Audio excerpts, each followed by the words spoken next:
Yo, what up? It's your boy, and we're back at it again with another video guide.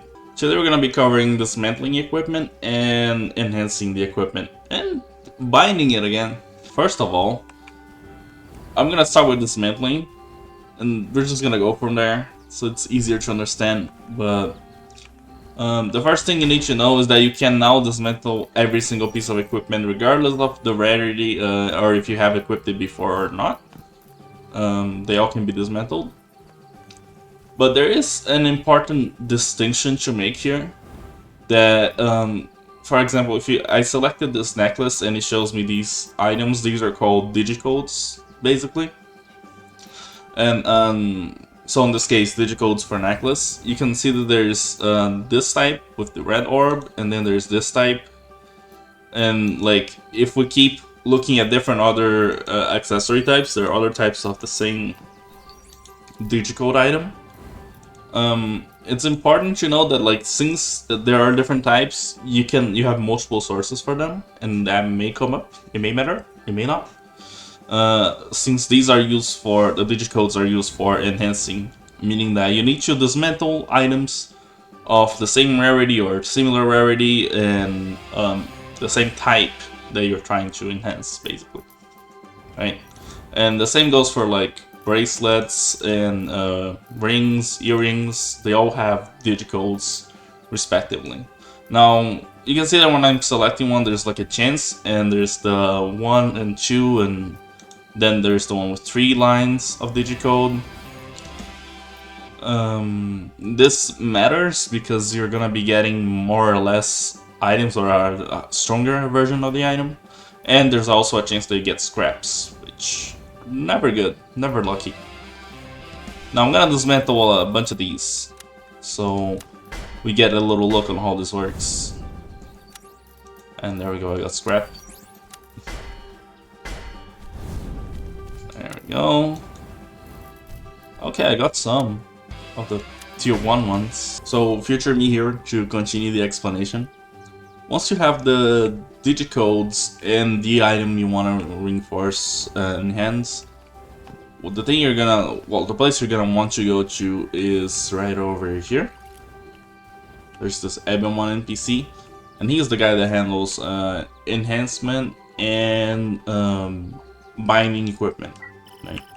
So when you talk to him, the first tab is for enhancing, the second one is for binding equipment. We're gonna go through each one of the options, but first, let's go over enhancing, right? When you right click any piece of equipment that you don't have equipped, you can see the enhancing menu, and the first thing that it's going to show you if you hover over the equipment is going to be the result, which means how many stats you can gain from if the enhancement is successful.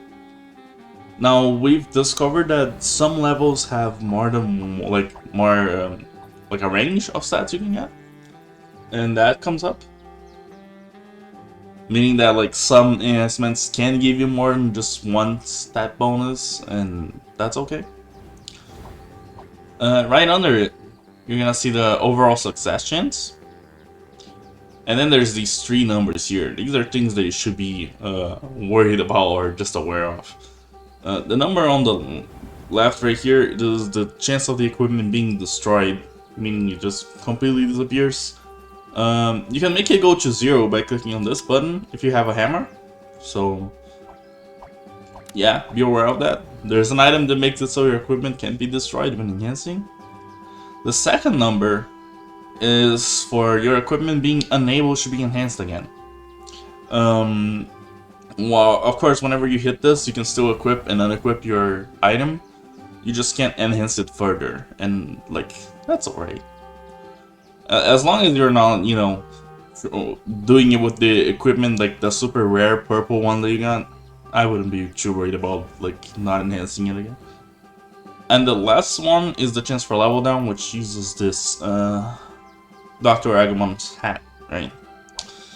Now, besides all these, there's still this little tab, which is for the items you can get from the cash shop loot box, basically, that give you an extra increase to your success chance. Now, once all that is done, you can see the materials you're gonna need for each enhancement and how many bits it's gonna cost you. And then once you click it and confirm it, there you go. You've enhanced an equipment. Now you can see that, like, just going from +1 to +2, they already added the chance for the level to go down, right? And that's to be expected. The equipment usually is like that. Like, there's often a chance that you won't be able to, like, just keep enhancing forever. And the material costs, they get pretty steep. You can see that it went from 1 to 3 already. And now we're doing it again.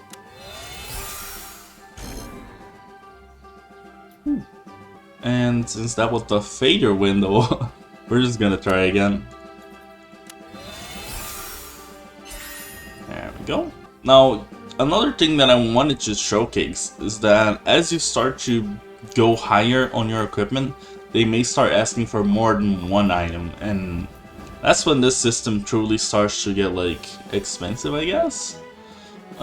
Because enhancing the equipment itself and the materials aren't super hard to get, unless you're talking about, like, the later levels when it starts to ask for the Digicodes 2 and 3, then it starts to get quite reasonably expensive. But the things to make sure that you don't fail, that usually will set you back quite a bit. And now we're gonna go again, and this time, just to show it off, I'm gonna click the buttons so you can see the numbers turn green. And now there's zero chance for me to break the equipment or that it becomes a non-enhancing item. You can also note that the success chance went down quite a bit from when it was +1 to now it being going to +3, right? And the level down chance also increased by a lot. And that's just one of those things that you're gonna have to get used to with the system. I'm also gonna use the little book thing. Ooh, we failed. Oh no. And now that you know how the enhancement works, we can go over some of the next things. The only thing that I would like to mention is that, like, if your equipment is blue rarity or higher, it may start asking for the second tier material order, and that can be, like, more of a dangerous thing. Like, this necklace should go from +2 to +3. It has even worse rates than this, than the green one. Should go to +2 to +3. And the same is true for all other equipments. The things to take away from this: higher rarity equipment requires higher rarity materials, and also you may get more stats from higher rarity equipment. As you can see for this necklace here, it goes from +2 on +2 to 16, 16. To on +3 being able to get 17 or 18 stat bonuses, and that's a big difference, right? So that's why you should favor the high rarity ones, even though it is more grindy to enhance them later on. Like, it is generally worth it in comparison. Now moving on to the second point of this video, which is binding the items again, right? So I'm gonna equip this item that we just enhanced, and I'm gonna take it off again, and we're gonna check out the enhancement menu. Now, one important thing to know is that depending on, like, the rarity of the equipment and how enhanced it is, it may cost you more or less of the ceiling item, right? But generally on the menu, if you look at the item, you're gonna see there's this 4 right under it, under the item name, and that's how many times the equipment can be sealed. Sealing cannot fail, so that's good. And the number will permanently go down. There's no way to increase it currently. Meaning that, like, if an item has had enough owners, its life is gonna end and, you know, it won't be traded again. And the item is this little key looking thing here. And with this item, basically, like, you use a certain number of it depending on the rarity of the item. Also reminding you guys that, like, only items that are green tier or higher can be sealed again. The rest are just regularly tradable, right? And You can see that this green item from that is +2 costs 2 items, and this one that is blue costs 5 items. And yeah, that's just something that you're gonna have to get used to. Trading items is gonna get a bit complicated when you come down to this, like to enhancing and getting around.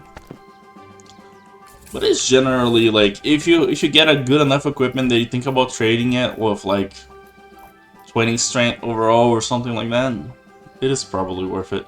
Now that we've covered all the enhancing items, we're just gonna go over really quickly how you get them, right? We're gonna start off with little Charimon over here. His exchange has the item to reseal equipment, and it's a weekly limit of for 7 leaf datas. After that, we have the OFD NPC and the Rift Data's NPC, these two guys right here. On Biomon, you can exchange for the item that makes it so your equipment doesn't get the no enhancement restriction. You can get 2 per week. And yeah, I mean, considering how much red datas you get like weekly, it is not too expensive of a price, and I think you should have a few.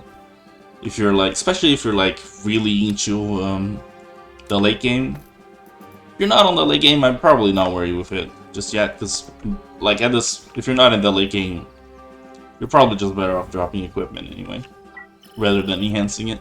The green datas, Tentamon, he has the hat that reduces the level down chance to 0, and yeah, you can get 3 of it per week, I believe. And now for the most important one, in my opinion, the hammer, for enhancing, for protecting you from breaking the equipment. It's on the raid exchange of Funimon. And yeah, that's basically all the items. I would say that this one is the only one that makes me be a little bit concerned about the price, because 400 raid coins is quite a decent amount. And if you're like also wanting more than that, gotta remember all these items are tradable. Not the ones that you can exchange for, of course, but the regular items themselves, they are tradable. So you can find all of them in the market, right? So, for the few takeaways from this system, while farming, always look for the highest rarity equipment, and like usually strength rolls. If your equipment has 2 strength rolls, basically you're winning. Like there's nothing else that you could want more than that currently. And remember that like a weak equipment with enhancement can be as good, or if not better, than like a slightly higher rank equipment. So at least early on, like while doing the regular progression, I would just focus on like first getting a good gray rarity one, and then going from that to a good green one, then from a good green to a good blue, and that's basically how you go about it, right? Also, I would say to like try to incorporate these things on your regular farming. I mean, currently the best-selling equipment materials are usually found in the best farming spots. So you know, like like I mentioned in the other equipment video, the stuff that I have is usually from the second half of Odaiba, and like most people just farm there. So the materials for that have like more competitive prices and are easier to find. That being said, that's basically the end of this guide. If you have any questions about like equipment in general, I think I was pretty thorough with my explanation, but if there's anything else you want to know, just leave a comment down below. And yeah guys, good luck on your drops moving forward. I'll see you guys on the next one. Bye bye.